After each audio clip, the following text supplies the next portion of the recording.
Wala po Kilala ganun mo ba ako? nangyari. Nakita ko po kayo in person nung andito na po sa Senate po. Before that, nag-meet ba tayo in person? Never po. Sigurado ka? Sigurado Kahit po. selfie. May selfie ka sa akin? Selfie, I think wala po. Kahit nag-cruise mo lang tayo sa isang mall, nakita mo ako. Hindi mo ako nakita sa isang Hindi mall? po. Salamat, Senator. Thank you, Senator Joel. Senator Sherwin, you have the floor. Thank you, Madam Chairperson. And I'd like to also support the statement of Senator Joel in commending PAOK for taking the lead in a lot of the raids that transpired over the last few months. And sad to say, even though that they have been doing a lot of raids, but their manpower complement is not sufficient in order to sustain more operations like that. That's why I am seeking the support of our colleagues, Senator Joel, Senator Francis, Senator Risa, to use the budget season to increase the budget of PAOK. Mabigyan sana sila ng mas marami pang tao, tulong, abogado, because they also need legal support. No? Very technical itong kanilang ginagawa. Madam Chair, And at the proper time, I'll I seek the associate support. myself with that proposal. Salamat, Majority Leader. Thank Please you, proceed, Senator. thank you for that. At the proper time, when we discuss the budget of PAOK, and we'll make the necessary amendments. So, Madam Chair, thank you again for the time. Maraming salamat po. And ito na-discuss na ho natin to, I remember during the last hearing, the second hearing in particular, kasi nagtataka tayo kung paano nga nakapasok yung pera dito. And I'll show a time lapse, no, that our team compiled on yung developments na nangyari sa Pogo Hub sa Bamban, no? At nag-consult kami sa mga engineers kung magkano yung ginagastos per year, no, sa pagtatayo nitong Pogo Hub. So nag-umpisa yan 2018. Makikita natin bukid na bukid pa at that time, no? Wala that structure there is the Municipal Hall of Bamban. Sige. So makikita natin 2019 nag-umpisa yung development, may earthworks. Tapos nag-umpisa na gumastos 2020, 2021, gumastos na rin sila ng 4 billion. What's the next? Yan. So dahan-dahan tumatayo yung building, pinapatayo yung building. 2022, gumastos sila ng about 2.3 billion. And in 2024, after the project, can you go back to that?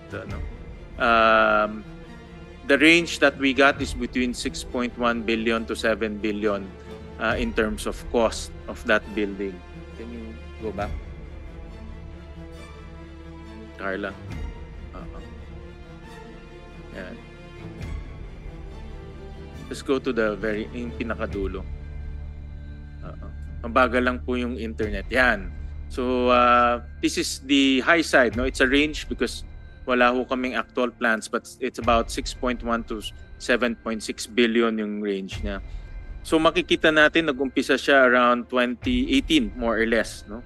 And pinakita ko na rin to last time kay Ms. Go Huaping, yung kanyang check and cash deposits. Nilabas nga yun. And nag-umpisa yung kanyang mga deposits from 2018 all the way to 2024, amounting to 1.9 billion pesos, no? Direct to her personal accounts. Interestingly, 600 million in cash ang dineposit and 1.2 billion in checks. At yung timing is kikita natin, pinakita natin yung timing ng pagpapatayo. So makikita natin dito yung timing ng deposit sa kanya pumasok rin doon sa pagpapatayo. So my question kay Ms. Guo Huaping is saan nanggaling itong perang to? Dahil pumasok to sa account mo, alam mo kung sino ang naglagay dito. Dahil we also checked yung tax payments, yung corporate papers. Walang ganun nakita na pumapasok sa account mo. So saan nanggagaling itong perang to? Kuwaping. Sen, I refer pa rin po dun sa AMLAC cases ko po na na-file. I invoke myself for this question po. Yeah, but ito ang time mo para matulungan mo ang gobyerno sa pagtutukoy kung sino yung mga taong nagpapasok nitong pera sa iyong account. Opo, Sen. At dahil po, finailan po ako ng AMLAC po, sasagutin ko po sa korte po. Sorry po. Meron tayong BIR dito? Do we have any? Yes, Senator Sherwin, nandito po ang BIR. But Pwede bang lumapit? Sana guwaping, no? Kasi sinasabi mo madalas na wala kang kinalaman. But this is a chance for you para matulungan mong gobyerno habulin yung mga taong nagpapasok. Itong perang ito kasi pwedeng pumunta to sa drugs, pwedeng pumunta sa kidnapping, pwedeng pumunta sa ibang illegal activities. Ulitin ko, sino ang nagpasok nitong perang ito sa account mo? Sen, for the question po, dahil may AMLAC cases na po ako, I invoke my right po. Sorry po. And then, are you still in the same, no? I'll go to QJJ Farm. Pinakita ko na rin to last time. And, but itatali ko ito doon sa construction timing ng Pogo Hub sa Bamban. Pag makikita rin natin dito, nung mga initial before 2018, maliliit lang in deposits, biglang lumaki siya from 2018 all the way to 2024. 3 billion ang pumasok. You being the president of this company, again, tanong ko, saan nanggaling itong mga perang to? Sen, I invoke my right against self-incrimination po. Ngayon, For the case po ng AMLAC po. ang tanong, pakibalik nga sa... Ang tanong ko ngayon sa BIR, kasi pumasok to sa account niya, is this considered income? Sir, have you taken the oath? Yes po. Alright. Please address the question of Senator Sherwin. It should po. It should. It's good. Dapat income to, di ba? Yes po. Anong fina-file pag income? Income tax return po. Natignan nyo na ba ito? Subject po sa investigation namin po. Pero opo, yun po yung isa sa mga tinitingnan po namin. Okay. Nag-umpisa na investigation. Yes, sir. Yeah. Kailan matatapos ang investigation? May mga initial na file na po kami. Pero The first one kasi is only on the alleged transfer, diba? yes, opo. Capital gains and documentary stamps yata ang, Yes, if opo. I remember it correctly. Mm. But on income, Well, we are delving deeper po. Kasi po, mukhang malalim pa po yung mga pwede nating makita po. Pero yeah, but submit to this committee yung updates Status. on the investigation. yes po. Please do that, sir. And then, bago kayo magpatuloy, Senator Sherwin, gusto ko lang i-acknowledge yung pagdating ni Senator JV. Salamat po. Please proceed, Senator Yes, Sherwin. thank you, Madam Chair. And then next one is on QJJ Farm. Ano nga? Is this considered income? Mga deposits to eh. Indicative po yan na income po yan ng corporation. Kikita po yan sa financial statement. So dapat rin tignan ng BIR. Yes po. Okay. Kasama rin po yan sa mga... Sama na rin sa investigation. And again, submit to us an update on that investigation, Attorney Reyes. Yes po. Kay Ms. Go Huaping, again, what's your position sa QC Genetics?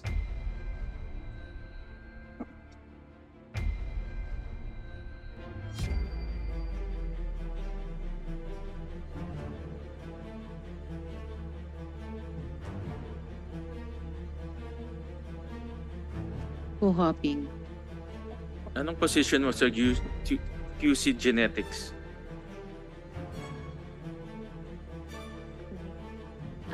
Sen, doon po sa QCIT po, business interest lang po yata yung nakalagay po sa akin doon.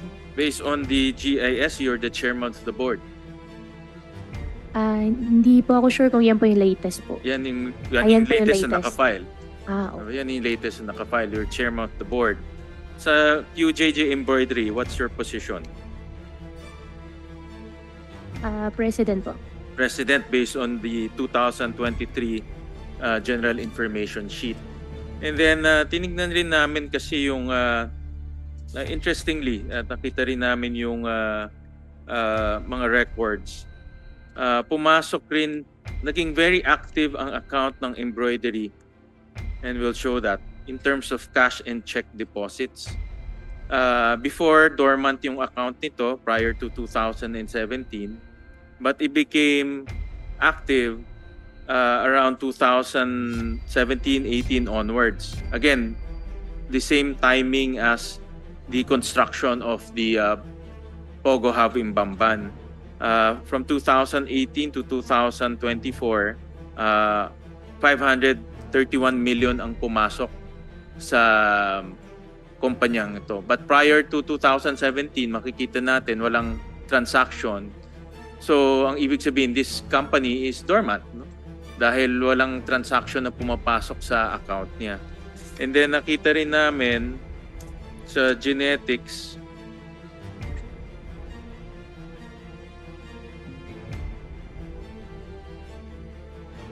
prior to 2021, wala ring transactioning account. It's a dormant account. And then pumasok na pera between 2018 to 2024,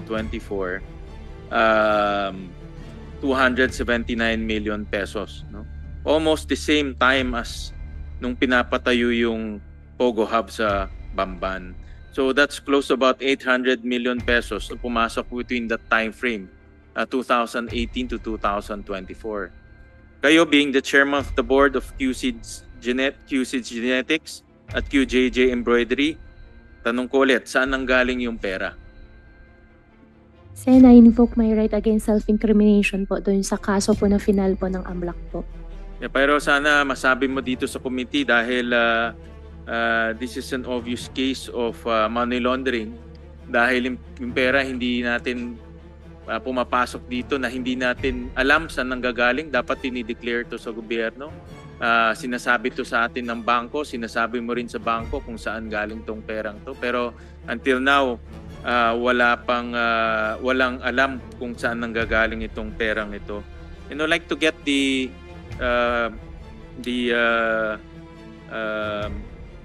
some comments from AMLAC in terms of the cases that were filed.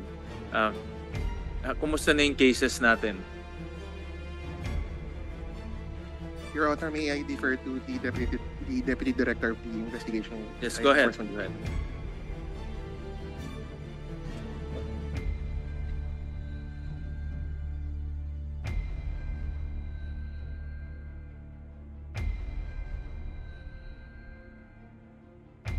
Attorney Arpon.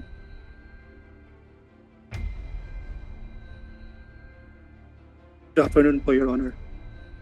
At present, Your Honor, we have been granted a bank inquiry authority by the Court of Appeals, and we are gathering information based on that bank inquiry order, Your Honor. But this will form part of the case that you will file that you mentioned to this committee mid-October, tama ba? That's right, sir. Tama, ito kasama na ito, ano? Kasama na itong kasong ito, the ones I mentioned. That's correct, sir. All right, thank you for that.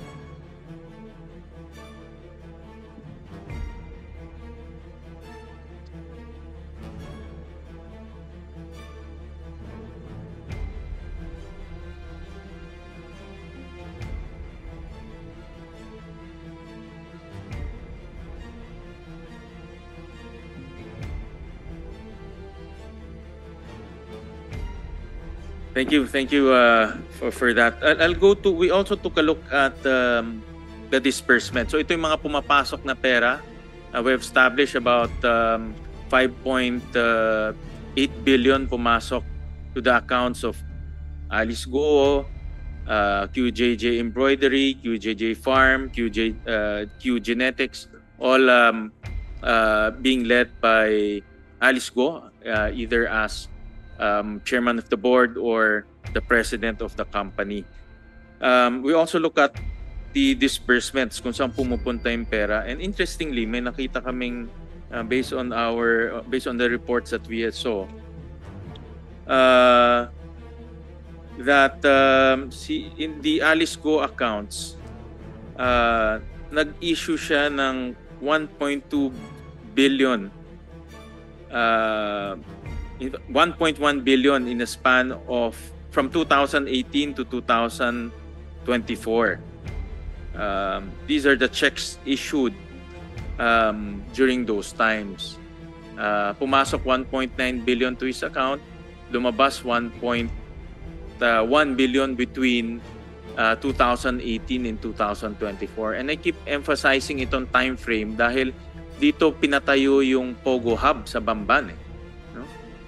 Dito nag-umpisa mabuo, no, yung Pogo Hub sa Bamban. So I would like to ask si Ms. Go Huaping, sino yung mga binayaran nitong mga checks na ito? Sen, I think may record po sa office para po dun sa mga payees po ng mga checks. But tell me, sabihin mo na, I'm sure may naaalala ka ano yung mga binayaran nitong mga checks na ito during 2018 to 2023. And we have the record so we can validate it. Actually, opo, Sen, mababalidate nyo naman po. Pero definitely wala pong sinasabi nyo po na pinatayo po ng Pogo Hub po sa Bamban po. Yan po yung para sa farm lang po. Pero hindi mo masabi saan nanggaling yung pera. Ba't hindi mo rin masabi saan pumunta yung pera? Sen, dahil po may sinampa na po sa aking kaso po sa AMLAC. Kaya kasi pag titignan I invoke natin my yung right timeline po. Before 2018, halos walang lumalabas sa account mo. No, makikita natin 19 million, 16 million, biglang naging 200 million, 2019, 292 million, 2020. Exactly the same time nung pinapatayo yung Pogo Hub sa Bamban. So gusto namin malaman ngayon kung sino yung mga binabayaran nitong account na ito, amounting to 1.1 billion pesos. So just give us 1, 2, 3 suppliers, payees. Sen, hindi ko po talaga maalala po yung mga payees po. Pero for sure po, mache-check Are you po willing to namin. submit it to the committee? Ito-double check ko po kung nasa amin pa po yung mga records po. Siyempre, nasa inyo naman yung records. Imposible naman. This is only 2022, 2023. Yung iba, 2024 pa. Sino ba nagtatago ng records mo? Sa office po. Pero But sino yung humahawak ng records mo? Ito, for this account. for the account po, yung mga bank transactions po na account po, nasa computer ko po. But sino computer mo? Ikaw lang nag-i-issue nitong mga check-in to? Hindi naman po lahat. But sino nag-i-issue ng check eh? This is check eh. This is check Opo, yung mga disbursement. checks po, ako po. Ikaw gumagawa lahat. And you're willing to submit to the committee in breakdown nitong mga accounts na ito.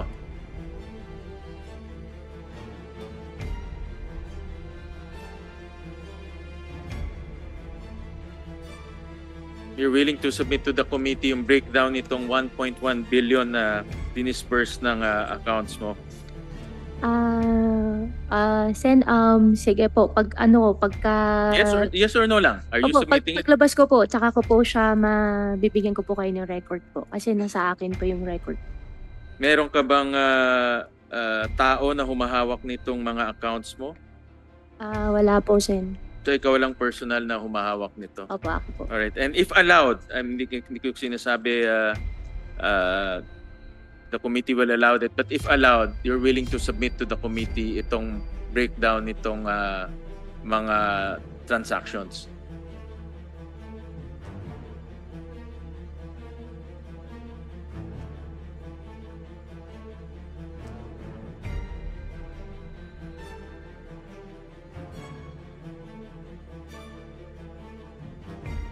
Huaping.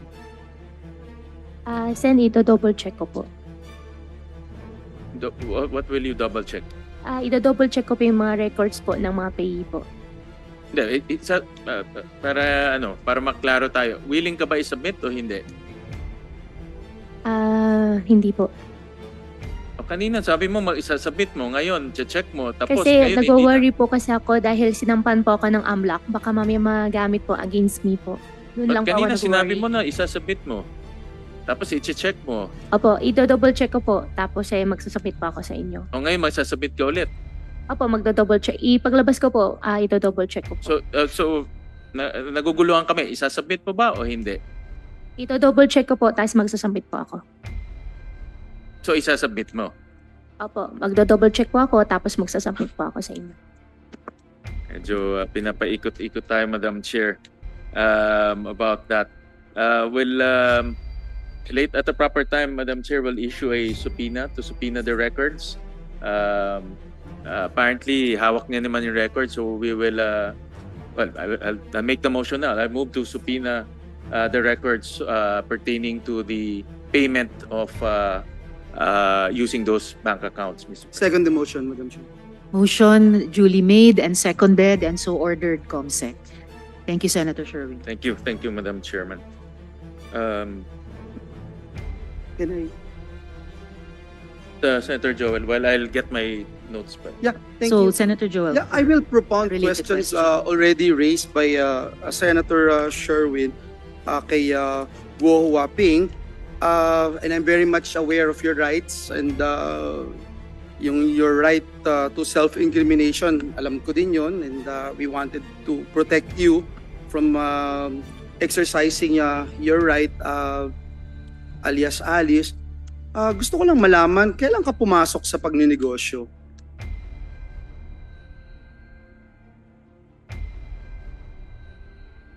Kahit estimate lang, Year 2000 po, Sen. year 2000, Pero hindi ko po maalala nung exact year. around that date, no, more or less. Opo. So, tinuruan ka ba ng tatay mo na magnegosyo?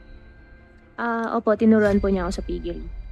Piggery lang o embroidery kasama? Kasi, di ba, malago yung, sabi mo nun, yung embroidery business ng tatay mo ay malago doon sa China. Kaya nga, you made mention na once in a while, nabibigyan ka ng tatay mo, nabibigyan 500,000, sometimes 1 million, sometimes 2 million, because malago yung embroidery business niya sa China. Is that correct, Your Honor?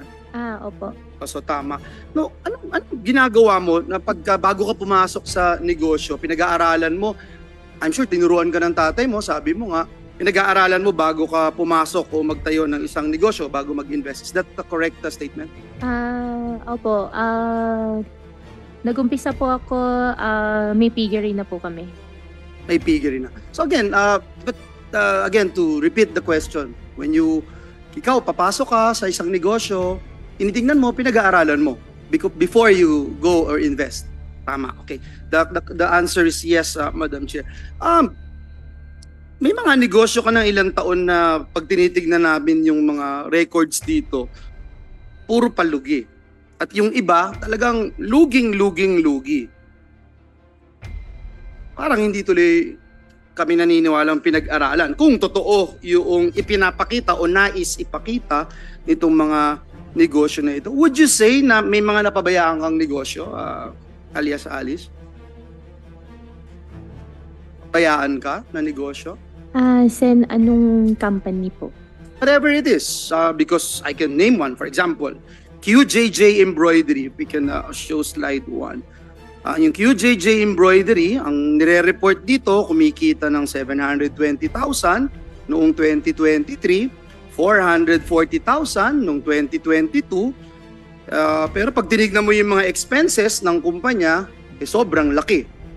Kaya hindi mo makita yung whether or not maayos ang pagpapatakbo nito. Yung Baofu naman ay gumagastos ng tinatayang yung kanina pinakita ni Senator Win, no, yung construction pa lang about 7 billion na. Tapos may tinatayang 6.1 billion na gastos. Pero taon-taon lugi simula 2019. Lugi lagi, no?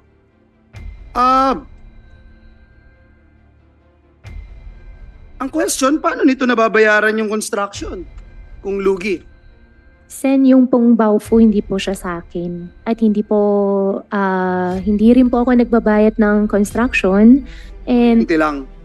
And for that po, I invoke my right against self-incrimination po. Binanggit yung kuryente, invoking the right to self-incrimination. Anyway, kasi parang trend po, Madam Chair, na laging mas mataas yung expenses ng mga kumpanya niya kesa sa kanyang kinikita.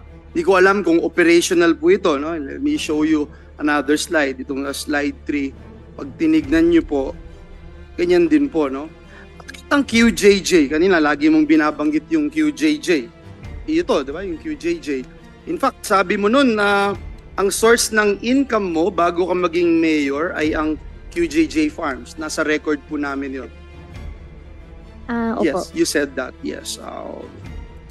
Bakit yung QJJ embroidery? Can we show QJJ embroidery na may expenses sa labor? Can we show that? May expenses ka sa labor pero wala itong rehistradong empleyado sa SSS, PhilHealth at Pag-ibig, Madam Chair. Ano kaya ang dahilan dito, Madam Chair?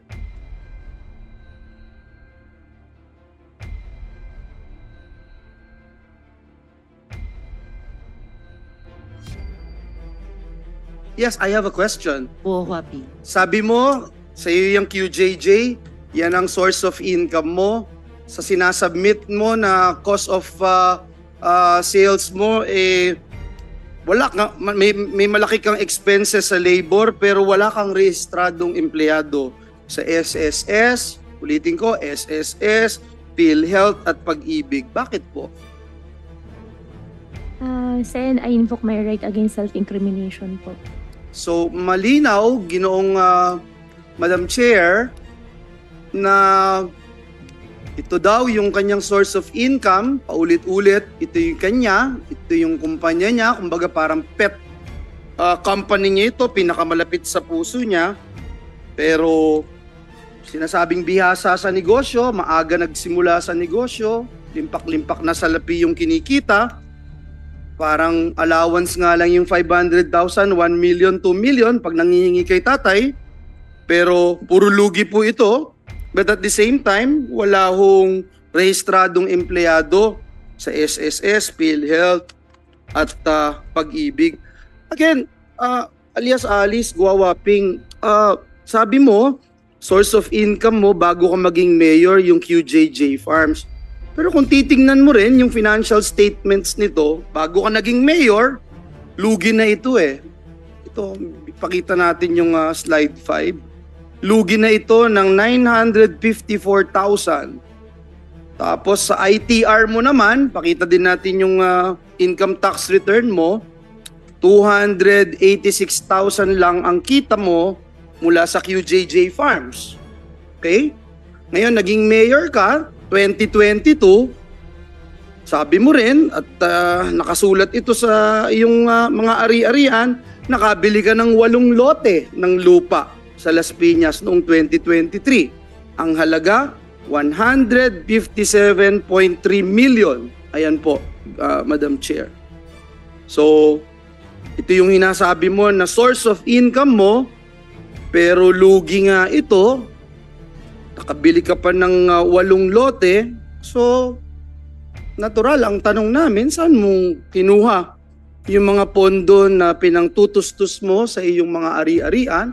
O wag na tayong lumayo, dito na lang sa 8 lote na binili mo sa Las Piñas, saan ang galing ang pondo na ito?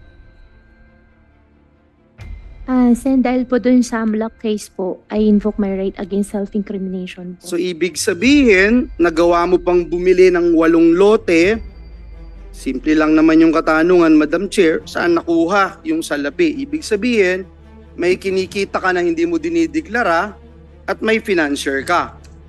Next question ko, gusto mo bang sabihin sino nagpi-finance ng mga gastos mo? Politika, etc. You know, I can go on and on, Madam Chair. I have here with me not only SALN, ITR, SOSE that you filed in COMELEC na nakakatawa kayong dalawa ng lovers in Pogo mo, si Mayor Kalugay. 45,000 lang ginastos sa SOSE noong 2019, Madam Chair. Noong 2022, 55,000, Madam Chair. Hindi ko maintindihan yun. Ang alam kong kalaban niya doon, yung mabigat na political family ng mga Celeste, Madam Chair. At pag nagtanong ho kayo dun sa Suwal, during the past 2 elections, talagang yung mga tao ho doon nagsasabing bumabaha, Madam Chair. So again, Guo Huaping, sino nagpi-finance sa'yo? Merong bang financier ka? Merong bang, binanggit mo sa amin nun, ikaw ang boss wala kang amo Yun ang sabi mo sa amin ni Madam Chair. Ikaw ang boss. Pero sa tingin namin, dito sa mga papeles na nakapaligid sa amin, halos malunod na kami sa mga papeles na nakapaligid sa amin, nakikita namin na merong nagpi-finance sa'yo. So may we know sinong financier mo, partner mo na tumutustos ng iyong gastos, Miss Alice? Sen, I invoke my right against self-incrimination po. You know Duan Renwu, if I'm not mistaken, you traveled with him several times. Is that true? Duan Renwu, opo, kilala ko po siya. Anong relationship mo sa kanya kung si Cassie ninong niya at kasama niya sa bahay? Ikaw, anong relationship mo sa kanya para mag-spend ng iyong Chinese New Year with your barkadas? Sen, sinama lang po siya ni Cassie sa trip namin. So hindi mo siya kilala? Mas kilala siya, mas close si Cassie sa kanya kaysa sa'yo? Hindi po kami close. Kilala ko po siya bilang gusto mag-invest po sa Bamban nung Okay. mayor po ako. Sige, ano yung gusto niyang pag-investan sa Bamban? Ang na-mention po nila kasi sa akin last time was solar. Solar farming. Solar farming po. Natuloy po ba ito? Hindi po natuloy. Other than the solar farming that you're mentioning, meron ba bang ibang interest o ilang negosyo na pwede mong sabihin sa committee na ito na pinasukan ni Duan Renwu at ikaw ay kasama dito? Wala po, Senador. Sa Baofu, hindi po ba siya nag-invest doon? Magkano investment niya kaya doon? Regarding po sa Baofu po, wala po akong alam po dun. Pero nasa lugar mo yung Baofu. In fact, few meters away from the munisipyo. Alam mo ba kung nag-invest si Duan Renwu dahil kilala mo siya Kasama kayo sa mga trips. You will spend your special Chinese New Year holiday with this person. Would you know, are you aware na nag-invest siya sa Baofu? Sa Baofu po, hindi pa ko aware, hindi ko po alam. Regarding naman po doon sa Taiwan po, ang kasama ko po that time sila Wesley at sila Cassandra po. Sinama lang po siya ni Cassandra po doon sa trip po namin. Wala po ba siyang pinatulong sa pagpapatayo ng building sa Baofu itong Duan Renwu? Wala po akong alam po, Senator. I thought, Madam Chair, this is my time, so I'm sorry. I'm sorry to our dear colleague. I'm really sorry. I thought this is my time. That's why I keep on pounding my questions. I will stop asking questions and I will wait for my turn. Sorry, Madam Chair. Sorry, Senator. Salamat, Senator Joel. Suspend lang muna kasi nag-suspend lang kanina si Senator Sherwin. And colleagues, 2:00 na actually, ito lang talaga yung oras na ibinigay ni SP para magamit natin yung session hall. Humingi ako ng konting extension but let's have Senator Sherwin first finish his question. Thank you, Madam Chair. No, that's okay. Marami rin akong nakukuhang notes from the questioning of Senator Joel. Narinig ko kanina kay ang sagot ni Ms. Guo Huaping ay wala siyang connection sa Pogo. Madalas natin naririnig yan, madalas kong nakukuha sa kanya yan. But tinignan namin yung mga bayad na bayad sa Tarelco, bayad sa kuryente na mga cheque na ini-issue pang bayad ng kuryente sa Tarelco. And sinigurado rin namin na itong pagbayad ay kuryente ng Pogo Hub sa Bamban. And we saw in sa mga cheque na diretso na nagbabayad si Guo Huaping, or in this case Alice Guo yung signature, and I think we're all familiar with that signature already, gamit yung kanyang mga corporations, no? In this case, QC Genetics in 2023. Next slide. Meron ding next slide. And 2024, this is recent. And take note na mayor ka din ito nung binabayaran mo yung kuryente ng Pogo Hub sa Bamban. At ginagamit mo yung sarili mong corporation, ang QC Genetics ito. This is in 2024. Yung QC Genetics, presidente ka ng kumpanya, to date hanggang ngayon, mayor ka noong 2024 at ginagamit mo yung check mo o check ng kumpanya para bayaran ng kuryente ng Terelco. Again, nasabi ko ito last time, kung walang kuryente, walang Pogo Hub. Simple as that. Pero dahil sa pagbabayad mo ng kuryente, tumatakbo yung Pogo Hub sa Bamban. May I get your comment? Ikaw ba nag-issue nitong checking to?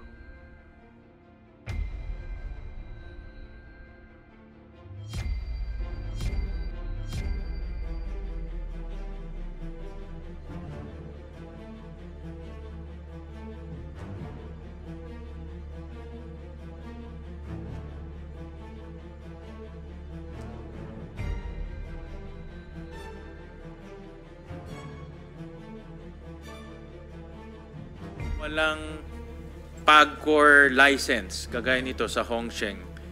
May time na walang PAGCOR license. Tuloy-tuloy pa rin yung pagbabayad ng kuryente. Kaya tuloy-tuloy pa rin yung pag-ooperate ng Hongsheng sa Pogo Hub sa Bamban. Next slide. In 2023, ganun rin. Mayroong time na walang valid PAGCOR license ang Hongsheng, pero tuloy-tuloy pa rin yung pag-ooperate of yung bars. Kuryente yan billing ng kuryente. So makikita natin tuloy-tuloy yung pagbibill, tuloy-tuloy yung pagbabayad.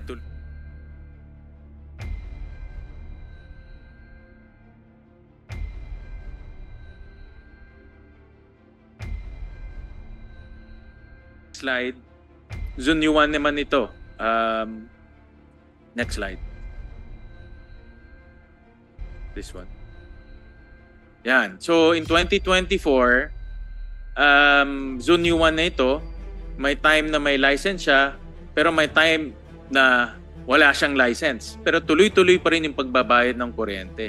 At ikaw yung nagbabayad nitong kuryenteng to. Even without the license, even nung mayor ka, binabayaran pa rin ng account mo yung kuryente sa yung kuryente na ginagamit ng Pogo Hub sa Bamban, particularly Hongsheng and Zone 1. So yung sinasabi mo wala kang connection sa Pogo Hub, na-establish rin natin dito na ang gumagamit kasi ng kuryente ay Hongsheng at Zone 1. Na-establish natin na kahit mayor ka na nun at walang PAGCOR license, binabayaran mo pa rin yung kuryente para mag-operate sila. Dapat hindi na sila nag-ooperate dahil walang lisensya.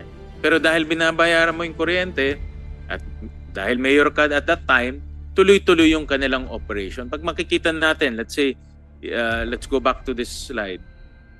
Yung Hongsheng. In this case, walang valid license ang Hongsheng.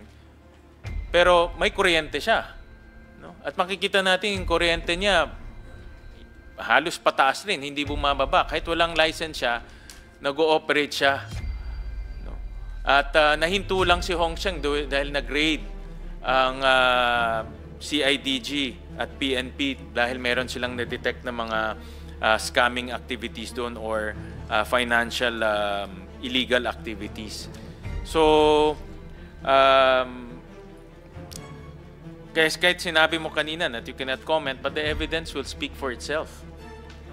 Na active participant ka, at even without a license, and even when you were a mayor, tinutulungan mo itong Pogo Hub sa Bamban. That's the point that we're trying to make. At makikita naman natin to sa mga dokumento na na inilabas at nakuha namin through research and through the submission of the different agencies.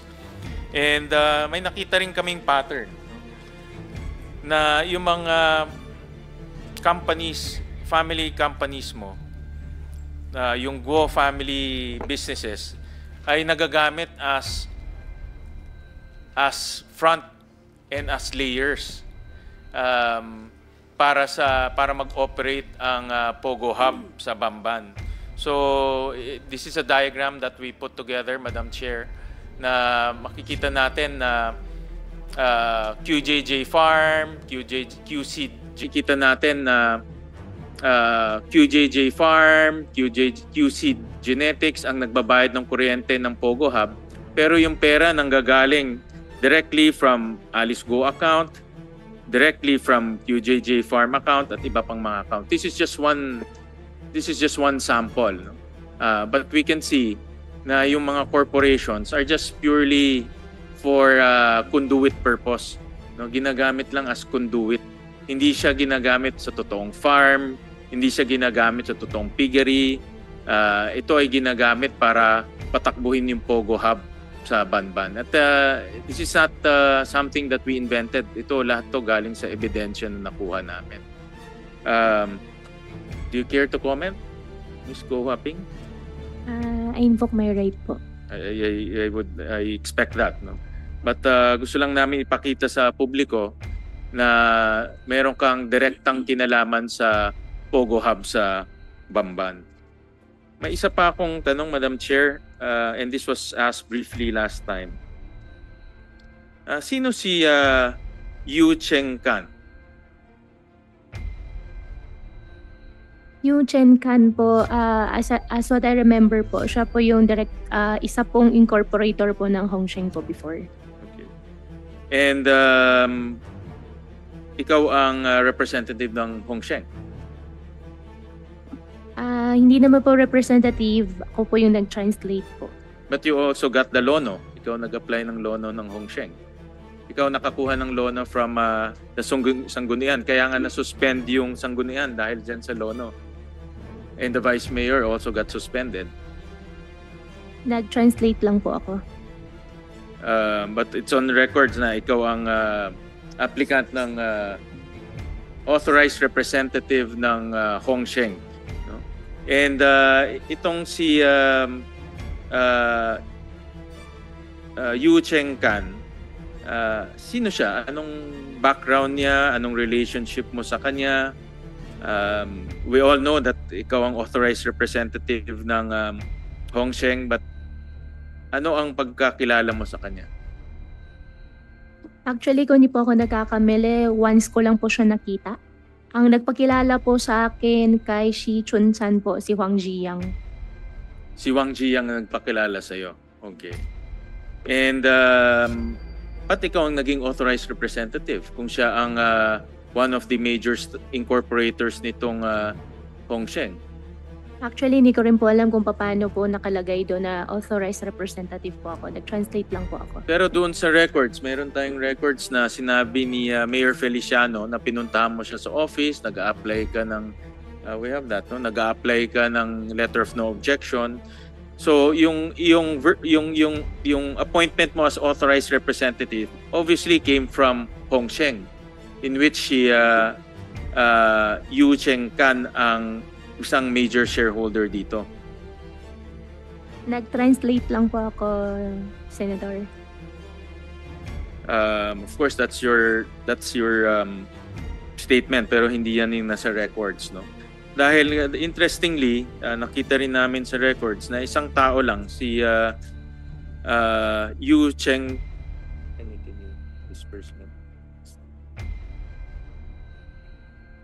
In disbursement ni Yu Cheng Kan between 2019 to 2022, umabot to 1.3 billion pesos. Again, exactly the same time nung pinapatayo itong Pogo Hub sa Banban.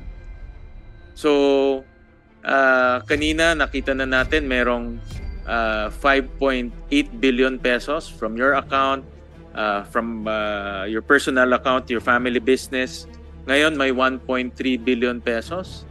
So umaabot na ngayon ng almost 7 billion pesos ang pumasok. So parang nagtugma na ngayon yung mga perang pumapasok dito sa mga account doon sa pagpapatayo ng Pogo Hub sa Bamban. This one, ito yung account na pumasok yung pera dito sa isang major shareholder ng Hongsheng. No?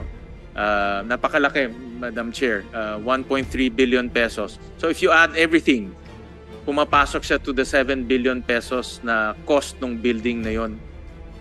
So basically na-trace na ng committee kung saan yung perang, kasi yun yung unang tanong sino nagfa-fund at saan yung pera nanggagaling. At very clear na ngayon kung saan yung perang nanggagaling, pero hindi clear kung sino ang nagbibigay ng pera. And that's where AMLAC should come in and investigate this matter thoroughly. Dahil gusto natin malaman ngayon kung sino ang mga taong nagpa-fund nitong sino nagpapadala pala. Alam natin yung funding source, but sino nagpapadala nitong perang ito. Madam Chair, I'll go to another personality. Si Wang Zhiyang. And si Wang Zhiyang was mentioned many times in the hearing. And in fact, incorporator siya ng Baofu Land. No? Pakilabas nga itong diagram.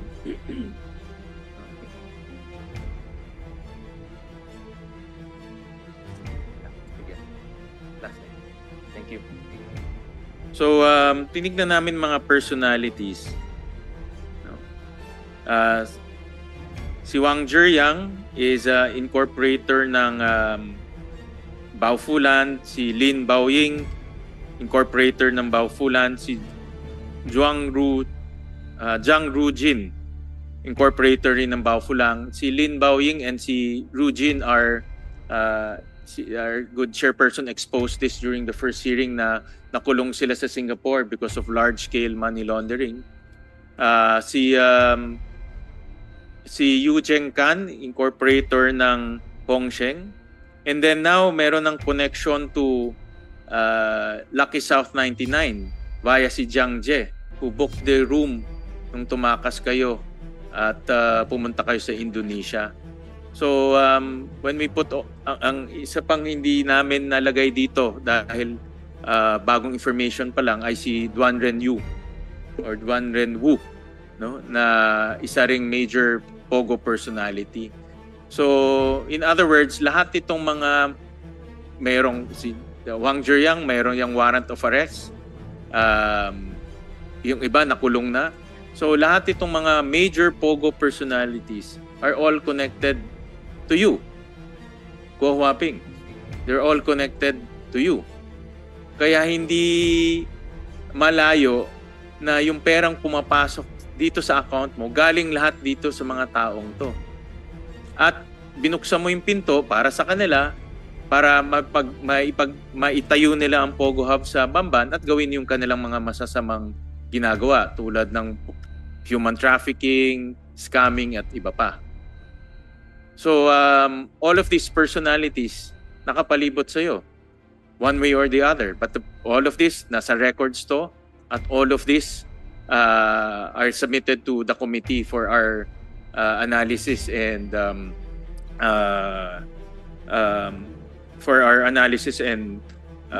use for the committee. Ang tanong ko sa'yo, sino dito sa mga taong to ang funder nitong Pogo Hub? Senator, hindi ko po alam. Pumasok sa iyo yung pera, partners mo ito sa mga corporations. Ang aking hinala, andito sa mga pangalan na ito, ang mga funder nitong Pogo Hub. So ang tanong ko, sino dito sa mga pangalan na ito ang tumulong para maipatayo ang Pogo Hub sa Bamban? Sen 2021 pa lang po, nailabas, naibenta ko na po yung lupa po sa kanila. After that po, hindi ko na po alam. Paano po sila nagpatayo, hindi ko po alam po. But you're the president of Baufulan. In fact, yung deed of assignment mo, peke yun. Hindi na register sa Tarlac, hindi nga nagbayad ng capital gains at documentary stamp sa BIR. Nag-assign ka ng deed of assignment na hindi naman hindi siya na perfect o hindi naging effective dahil hindi ka nagbayad ng buwis. Pinalabas mo na na-assign mo siya. Pero in reality, ikaw pa rin ang may-ari nun. Hindi po ako may-ari ng Baofu at I invoke my right against self-incrimination po. Anyways, I know you're gonna say that, pero the evidence will speak for itself. Itong mga taong to ay mga kilala sa Pogo, may kaso, iba nakulong na. Si Jiang Jie, nag-book ng room sa'yo sa hotel mo sa Indonesia. Si Yu Zhengkan, nagpasok ng 1.3 billion pesos na hindi niya rin dineclare. So, all of these personalities nakapalipot sa'yo. Kaya naniniwala ako na hindi mo matatanggal ang sarili mo dito sa Pogo Hub sa Bamban. Sentro ka dito sa pagpapatayo ng Pogo Hub sa Bamban. At nangyari itong mga human trafficking dahil binuksan mo yung pinto para sa kanila at nakibahagi ka dito sa mga illegal na activities. So maraming salamat po, Madam Chair. Maraming salamat, Senator Sherwin. At ganoon din sa Senate President who has given us a bit of an extension dito sa ating hearing. Sina Senator Joel at Senator JV ay magtatanong sa susunod na hearing natin. Next in 2 minutes lang, Madam Chair, if I may. SP pro tempore, and then I'll finally call on Senator De La Rosa kung meron silang mga tanong before suspending. Mayor Kalugay, only 2 questions. Saan ka nag-birthday noong August 2022? Nag-celebrate? Hindi ko matandaan po, Your Honor, pero pag nagbe-birthday po ako, sinusurpresa po ako nila Alice? Staff ko po, sila Ate Che. Nila Alice? Hindi po, Your Honor. Hindi, meron kasi ako litrato dito. Kuha mo ito nung birthday mo noong August 22. Yan, happy birthday. Alam mo kung saan to? Hindi ko po makita, Your Honor. Malayo po. Oh. Sa Alpha Land Baguio Mountain Lodge. Familiar ka? Are you familiar with it? Ayaw po, Your Honor. Hindi ba dun yun? Diyan po, Your Honor. Okay. So, kahit malayo pala pag tinatanong na, alam mo. Yung sinabi niyo pong alpalan, naalala ko po. Member ka? Hindi po, Your Honor. Hindi ka member? Hindi po, Your Okay. Honor. Salamat. Alice. Alias Alice. Ikaw ba nag-attempt na bumili ng bahay sa Alpha Land Baguio Mountain Log Homes? Opo, pero hindi po natuloy. Magkano? Hindi ko po maalala po, hindi po natuloy. Pero nag-attempt ka bumili ng mag-purchase? Nag-expire po. Ha? Nag-expire po, opo. Naging buyer ka? Kailan? Hindi ko na rin po maalala no year po eh. Hindi mo laging ganun ang sagot niyo, no? Hindi niyo maalala. Papaalala ko sa'yo, November 10, 2022. Alright? Hindi natuloy. Bakit hindi natuloy? Opo, hindi po natuloy. Bakit nga? Hindi lang po natuloy. Bakit nga? Opo, pero hindi Bakit nga? hindi po natuloy. Nagpa-purchase ka, nag-apply ka bibili ka ng bahay. Sabi mo hindi natuloy. Bakit nga hindi natuloy? Yun lang ang tanong ko sa'yo. Opo, hindi lang po natuloy po. Sinungaling to babaitang to. Okay. You signed an agreement on November 10, 2022 to purchase a log home worth, take note, 95,200,000 for a log home. Is it true? Opo, pero hindi po natuloy. But you attempted to purchase. And that's why I'm asking you, bakit hindi natuloy?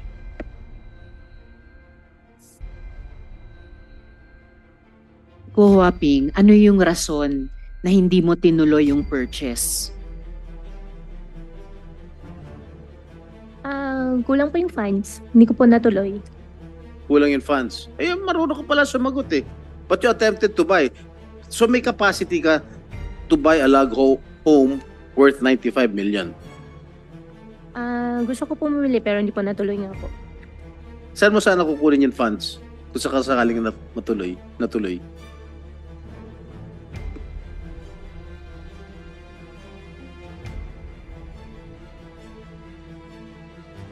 Hindi po natuloy dahil hindi po na kumpleto po yung O magkano din down pera. payment mo? Down payment po is 15% po yata. So hindi mo na na-recover yung down payment? Na-forfeit na ba yan? O sinuli sa'yo ng Alpha Land? Wala pa pong usapan po doon. So ano mangyayari doon sa 15% down payment ko? Hindi mo na susubukan na i-recover? Dahil hindi na natuloy? I-recover po. Hmm? I-recover po. So, ikaw ba nagbigay ng birthday bash kay Mayor Kalugay? Kasi nagkakatugma talaga lahat eh. Sa t-shirt, sa bag, pati sa Happy Penguin, pati dito sa Baguio Alpha Land. Hindi po. Ha? Pero nandito ka nung birthday niya sa Alpha Land. Alpha Land, nakarating na po ako. Ang tinatanong ko kung nandun ka sa birthday niya. Ano? On the mic, please. Nandun ka? Wapi. Okay. That's all, Madam Chair. Madam Let Chair, the people before decide. Salamat, we SP suspend, Pro Tempore. before we One suspend, related point, because Senator. considering that I am next to ask questions, Madam Chair, and thank you very much for giving us the opportunity to ask questions next hearing. Thank you for that, Madam Chair. Let me just put into the records and propound the statements made by Senator Win and our dear colleagues here that it is crystal clear na yung fund na pina-funnel, Madam Chair, yung profit sharing between Lucky South 99 and Zunyuan, pati yung pagbili ng mga ari-arian ni alias Alice, ay kitang-kita po natin kung saan nanggagaling. Hindi po sa legitimate business transaction. Kanina nung wala si SPPT, Senator Jinggoy, yung 8 lupa sa Las Piñas na bili niya pero hindi kumikita yung source of income niya na kumpanya, no? And just to put on record lang din, Mayor Kalugay, tama po itong sinubmit nyo na SOSE, no? 2019, 45,000 ang expenditure nyo sa SOSE. Sinubmit nyo po ito sa COMELEC. Dito po sa akin yung kopya. At tapos yung 2022, 55,200 yung inyo pong expenditure. Is this correct, Your Honor? Sa public document. Opo, Your Honor. Okay. So, wala hong naniniwala dito sa amin na ito lang yung ginastos po ninyo. At last but not the least, gusto ko lang pong alamin sa PAOK dahil yung PAOK yung pinaka natutuwa tayong may nangyayari. Sila na lang yung tatanungin ko, Madam Chair, yung pong kung paano kaming makakatulong para madakip, maka-issue. I don't know kung naka-red notice na itong mga salary na ito, itong sila Wang Ziyang, sila Zhang Ji, at higit sa lahat yung Duan Renwu. Yusek, nabanggit mo kasi dati na parang one of the bosses itong si Wang Ziyang. Ako ho, may personal ako na pinagtutugma na parang ang talagang boss at kinatatakutan itong Duan Renwu dahil ito'y Chinese police officer, maraming mga tauhan na Chinese military officers na nandito na sa Pilipinas na sila yung nag-execute ng mga nais i-execute, whether it's kidnapping, torture, etc. So parang ang nagiging dating ho sa akin, no, and this is just my personal point of view, pagka nagpunta ho doon sa Batam, nagpunta sa Jakarta, nagpunta sa Singapore, nandun ho sumasama itong mga individuals na ito kay Duan Renwu. Kaya parang feeling ko, dito sila may takot, mayroong bearing. So I'm not sure, no, he's probably the big boss of all of this. Or kung hindi man siya yung big boss, siya talaga yung kinatatakutan. So again, going back to my only question that I'd like to raise, ano yung po pwede naming magawa? Ano pa yung status kung paano natin madadakip itong mga ito?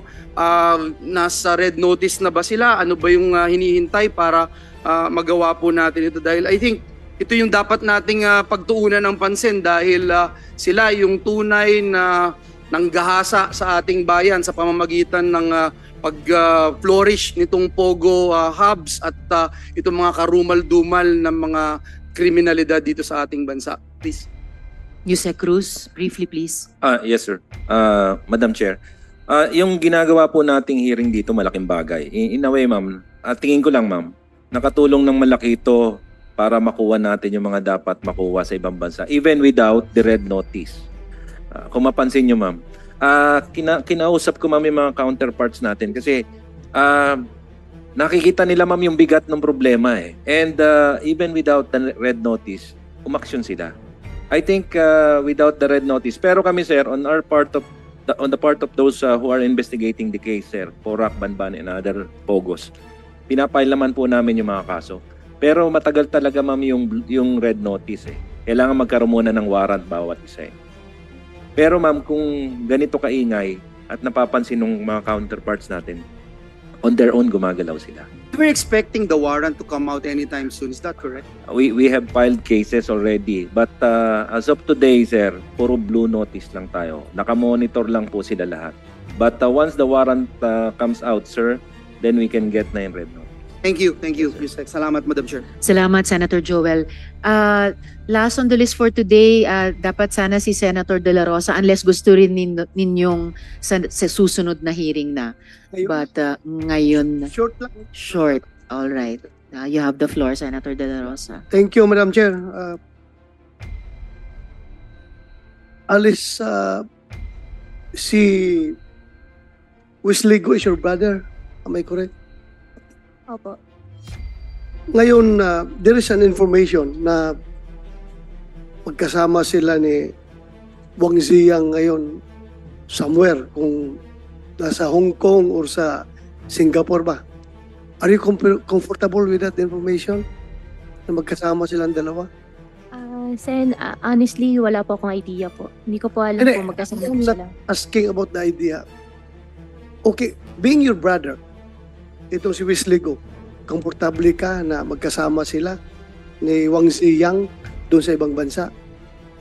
I assume po hindi po sila magkasama. Hindi pa ako comfortable po. Granting magkasama sila. Komportable ka, hindi? Hindi. May we know the reason why? We are helping you here. Opo, sorry po, I refuse to answer po.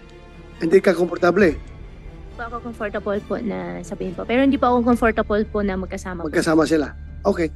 Thank you. Next question, Alice. Kung hindi ka na-aresto sa Indonesia, anong next plan mo dapat?